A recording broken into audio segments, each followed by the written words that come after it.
Voilà. Donc, l'ouverture de l'orbite microcosmique, donc ça va se faire en trois étapes. Un, l'objectif, je vais vous le rappeler de manière un peu plus détaillée, enfin, on va un peu approfondir ces objectifs.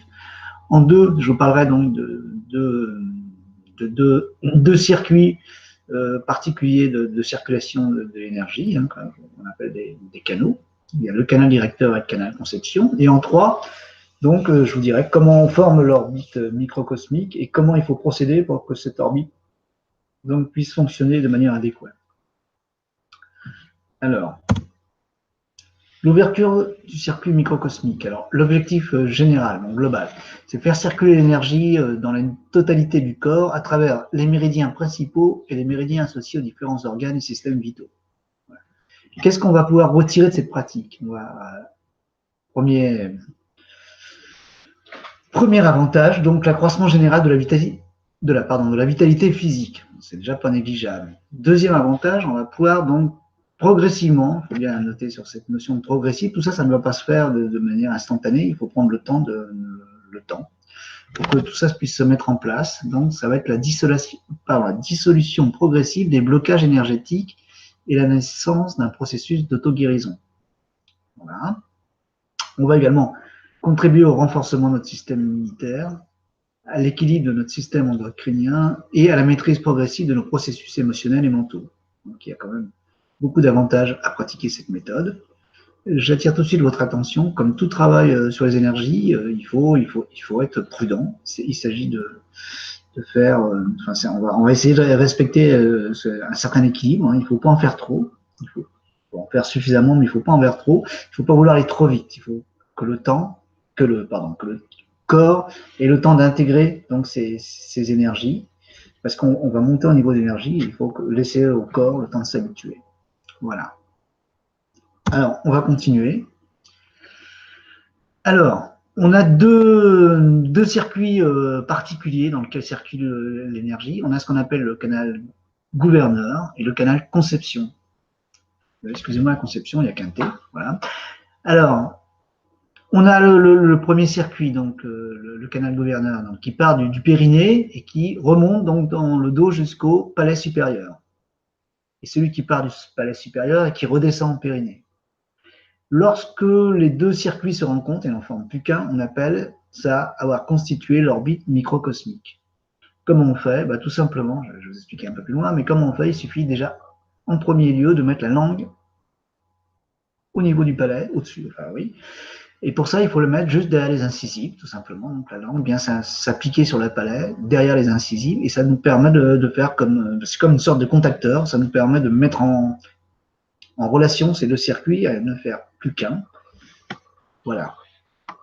Alors, on rappelle encore que rien que le fait de s'ouvrir déjà ce circuit, donc rien que le fait de mettre la langue donc, derrière les incisives, ça nous permet de rééquilibrer en nous donc les énergies yin et yang. On accroît notre puissance énergétique, on équilibre notre système endocrinien et on accroît notre vitalité générale, ce qui est déjà pas négligeable. Alors, on va continuer un peu plus. Et là, on va rentrer dans le processus. Enfin, on va essayer d'expliquer comment ça fonctionne. Voilà. Alors, le système nerveux de l'homme est si complexe qu'il est capable de diriger l'énergie partout où elle est nécessaire. Ça, c'est une bonne nouvelle. On peut amener l'énergie, donc l'énergie vitale, partout dans notre corps où cela est nécessaire. Mais les maîtres taoïstes de l'Antiquité ont découvert l'existence de deux canaux énergétiques essentiels qui, lorsque l'énergie circule librement dedans, amènent de toute façon, eux, l'énergie nécessaire dans tout le corps. Donc, je veux dire, tout simplement, ils nous disent, on ne va pas passer notre vie à amener donc l'énergie aux différents organes, hein, mais on va utiliser ce circuit, donc qui lui, lorsqu'il sera correctement alimenté, fera ce travail. Donc, beaucoup plus simple. Alors, le premier canal était appelé le canal conception. Donc, il se trouve au bas du tronc, hein, au niveau du périnée. Son courant est ascendant.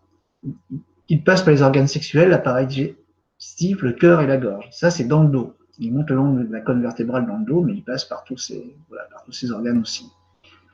Et le deuxième canal est appelé gouverneur. Il s'ouvre au même endroit. Son courant est également ascendant, mais il passe par le coccyx, monte par la colonne vertébrale. Pardon, excusez-moi, c'est tout à l'heure moi qui vous ai dit des bêtises. conception, c'est devant, et le gouverneur, c'est dans le dos. Il passe par le coccyx, monte par la colonne vertébrale jusque dans la tête, puis redescend jusqu'au palais. Alors, comme je vous disais, donc, la langue est comme un commutateur. Et lorsqu'on la met donc au niveau du palais, de manière bien placée, eh ben, elle permet d'établir un circuit. Voilà. Un circuit donc avec une énergie qui monte le long de la colonne vertébrale, puis qui redescend par l'avant du corps. Alors, ce qui est intéressant, c'est que ce circuit, donc, il va permettre donc, d'alimenter tous les différents organes, toutes les différentes fonctions physiologiques en énergie vitale. Et ça va nous permettre, donc, tout simplement, normalement, de rester en bonne santé, ou de recouvrer la bonne santé. Alors, sur ces canaux, sur le trajet de ces canaux, pardon, sur le trajet de ces canaux, pardon. Donc, il y a des centres énergétiques, c'est-à-dire des points particuliers qui alimentent donc nos différents organes. Alors, vous les trouvez tous sur cette planche. On ne va pas tous les passer un par un parce que ça n'a pas énormément d'importance de savoir exactement ce qu'ils font. Ce qui est important, c'est qu'il va falloir passer dessus et je vais vous expliquer comment on fait. Mais on peut quand même en citer un ou deux. Par exemple, le premier, donc, qui se trouve au niveau du nombril. Donc, lui, il est en lien donc, avec la rate. Voilà. Par exemple, si j'en prends un autre, alors le Win, donc c'est le 3, donc ça il se trouve en vérité au centre du périnée, d'accord. Lui, il est en relation donc, avec avec les organes sexuels, voilà. Si j'en prends un autre, le Ming-Meng, voilà, parce que le signe chinois, il est très important parce qu'on l'appelle la porte de la vie, donc il se trouve donc, dans le creux du dos au niveau des reins. Hein. Et lui, il va être en lien avec les reins. Voilà, donc un certain nombre de points sur lesquels il va falloir qu'on travaille. Je vais vous expliquer après comment ça va se passer. Donc sur l'autre plan, vous avez encore d'autres points, mais regardez ça tranquillement chez vous. Prenez le temps de regarder ces différents points, quelles sont leurs fonctions, on va dire, en quoi ils ont un intérêt particulier. Et on va arriver donc, là vous regardez plutôt sur la droite, un petit circuit, voilà, sur lequel on retrouve un certain nombre de points. C'est les points par lesquels il va falloir passer. Alors je vais essayer de vous expliquer, c'est pas très compliqué. La première chose qu'on va avoir à faire, c'est à charger en énergie donc un point qui s'appelle dantian. C'est grosso modo au niveau du hara. Ça se trouve un petit peu en dessous du nombril. Voilà. Et c'est un petit peu à l'intérieur du corps. En dessous, disons à peu près 1 cm en dessous du nombril et à l'intérieur du corps, à l'intérieur de l'abdomen. Ce point-là, il est très important parce qu'il peut constituer, c'est lui qui nous permet de constituer une réserve d'énergie. Donc, on va d'abord amener une grosse quantité d'énergie à ce point et après, on va diriger donc, cette énergie sur les différents points qui se trouvent donc, sur ce schéma. Donc, on l'amènera dans un premier temps au niveau du périnée. Puis après, on l'amènera, il y en a certains qui manquent, mais je vous le redirai, vous verrez, c'est précisé dans le texte, donc, au niveau notamment du coccyx. Voilà. Après, donc, au niveau du creux des reins, avec un point important, comme je vous ai dit. Après, on remonte un petit peu, au niveau du plexus, mais dans le dos. Après, on remonte au niveau du cœur, mais dans le dos. Au niveau de la gorge et dans le dos, un point important qui se trouve juste derrière le crâne, où là, il y a une sorte de bosse, et puis après un creux qui se forme. Là, il y a une bosse assez importante suivie d'un creux. Ça, c'est un point important. Le sommet du crâne. Et puis, donc, on redescend un petit peu en dessous, au milieu des sourcils, donc avec ce qu'on appelle le troisième œil. On repasse par la gorge, mais devant, le cœur devant, le plexus solaire, le nombril, et on revient en dantian. Voilà.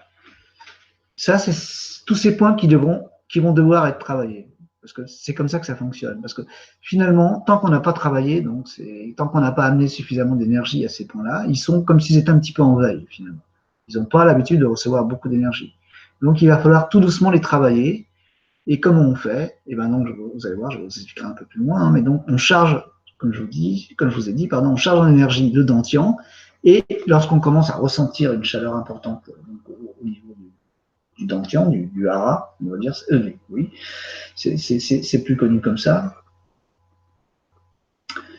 On va tout simplement par la pensée, amener cette énergie. Et il va falloir essayer de la ressentir. On va essayer d'amener cette énergie donc au niveau du périnée. Lorsque cette énergie arrive au niveau du périnée, on reste concentré un certain temps au niveau du périnée jusqu'à ressentir une chaleur au niveau du périnée. Et après, on ira du périnée, par exemple, donc à la pointe du coccyx. Dans un deuxième temps, on amènera l'énergie, donc on imaginera, on visualisera toujours amener l'énergie, donc au niveau du coccyx, et là, on attendra de ressentir l'énergie, etc., etc., etc., jusqu'à temps qu'on ait fait tous les points.